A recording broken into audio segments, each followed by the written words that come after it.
Welcome to this explainer. Okay, let's dive right into this. The literal and metaphysical search for exactly what happens when we die. It's a mystery that has completely captivated humanity since, well, the dawn of time. And today, we're going to trace that deep fascination all the way from ancient mythologies right up to modern hospital rooms. To kick things off, I want you to close your eyes and imagine you're in Haverhill, Massachusetts. The year is 1901. A doctor is looking at his patients and attempting to answer the exact question we're pondering right now.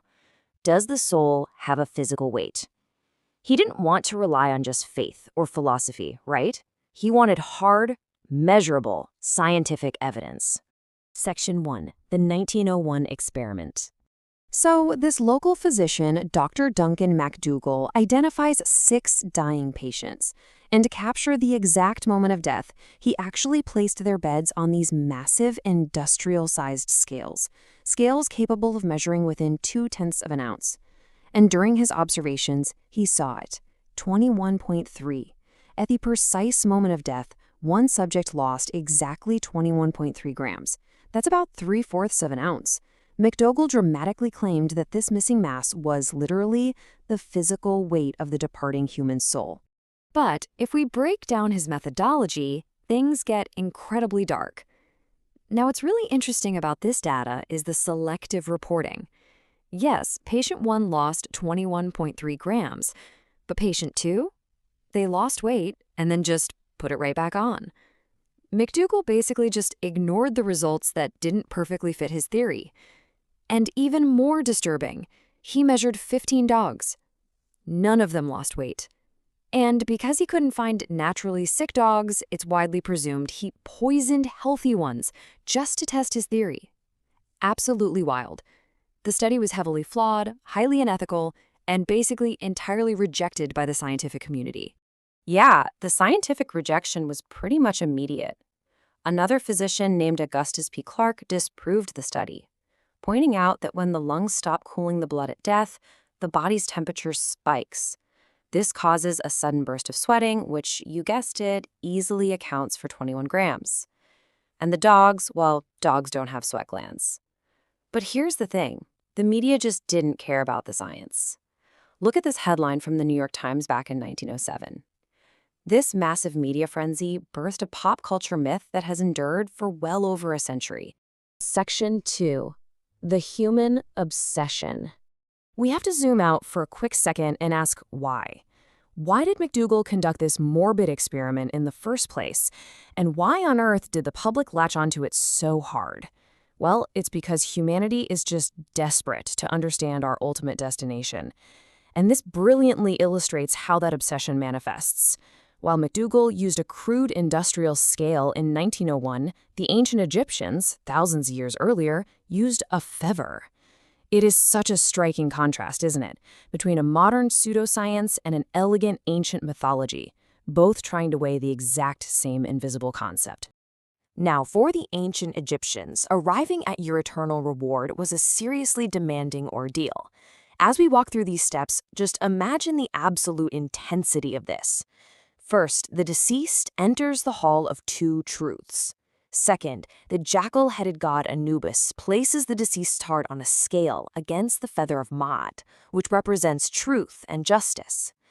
Finally, the ultimate judgment. If your heart was free of sin and lighter than the feather, your soul, your Ka and Ba, passed right into the beautiful fields of Aru. But if your heart was heavy with evil deeds, you were instantly devoured by the demon Amit. Boom. Your moral weight literally dictated your eternity. Section 3. Heaven, Hell, and Reincarnation. Let's move along and see how this builds. So, as human civilizations developed, so did the sheer complexity of our metaphysical models. Historically speaking, humans have largely mapped out the afterlife using 2 dominant frameworks. First up, we have linear afterlives. These are primarily found in Abrahamic religions. This model proposes a single earthly life followed by a final, ultimate judgment, which directs the soul to an eternal state of either heaven or hell. Now, contrast that with cyclical afterlives, which you'll find in Indian religions like Hinduism and Buddhism. Here, existence is an ongoing, continuous cycle of death and rebirth. Your next physical life is driven directly by your karma until your soul is purified enough to achieve ultimate liberation. And within these overarching frameworks, human imagination has crafted incredibly diverse and super specific destinations. Check out these mythological realms. In ancient Greece, the wicked were sent down to Tartarus to literally be burned in lava, while the pure got to enjoy the sunlit paradise of Elysium. In Norse religion, slain warriors got to join the god Odin in the majestic hall of Valhalla, while the wicked went to a downward kingdom literally called Hell. And in early Judaism, we see Sheol, a place of total darkness and stillness, where everyone went, regardless of their moral choices in life.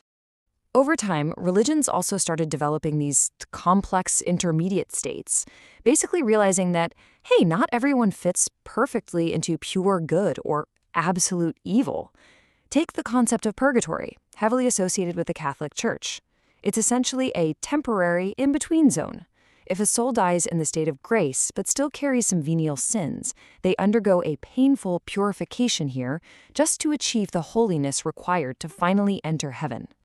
Section 4. Modern Science and Near-Death Experiences. Today, the search for consciousness after death doesn't happen in some mythological underworld. It actually happens right in modern cardiology. Researchers launched this massive undertaking called the AWARE study at the University of Southampton, looking closely at patients who survived cardiac arrest. Notice the breakdown of the survivors interviewed. A startling 40% recalled some form of awareness during the time they were clinically dead. That means after their hearts had completely stopped beating. Absolutely mind-blowing. Tracking this clinical timeline, the crucial point becomes really clear. At minute 0, the heart stops. This is clinical death. But the study suggests that in minutes 1 through 3, consciousness actually appears to persist.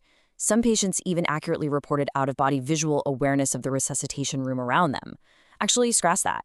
It's more like they had complete visual awareness of the room while they were clinically dead. It isn't until minute 4 or later that resuscitation efforts begin. So the data implies that human consciousness is not just instantly annihilated the very moment the heart stops. Which basically leaves us right here with this profound, incredibly lingering question. If consciousness actually survives the first few minutes of clinical death, what happens next? From McDougall's deeply flawed 21-gram scale to the terrifying feather of the ancient Egyptians, all the way to the resuscitation rooms of modern hospitals, our search for the afterlife is truly the ultimate human journey. It's a mystery that continues to weigh pretty heavily on us all. Thank you so much for joining me for this explainer, and keep questioning what lies beyond.